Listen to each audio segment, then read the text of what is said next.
اگر یہ بھی عقیدہ ہو کہ رسول جو ہے جی ترتیب حضرت آدم علیہ السلام سے لے کے حضور تک آئے اور بس آخر میں ہمارے نبی آئے ہیں، یہ عقیدہ بھی نہیں۔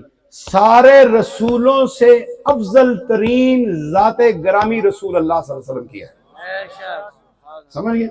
اور وہ دنیا میں آ کے نامزد نہیں ہوتے، انہیں اللہ خود مقرر کرتا ہے اور وہ ہو چکے ہیں۔ جب اللہ نے یہ کار دنیا بنانے کا ارادہ کیا، جب اس کے لیے کن کا ارشاد فرمایا کہ ہو جا، تو اللہ تبارک و تعالی نے اس سے پہلے تمام انبیاء و مرسلین جتنے بھی ہیں اور ان سے پہلے سب سے پہلے نبی رسولوں سے سب سے پہلے اپنے محبوب کو چنا ہے۔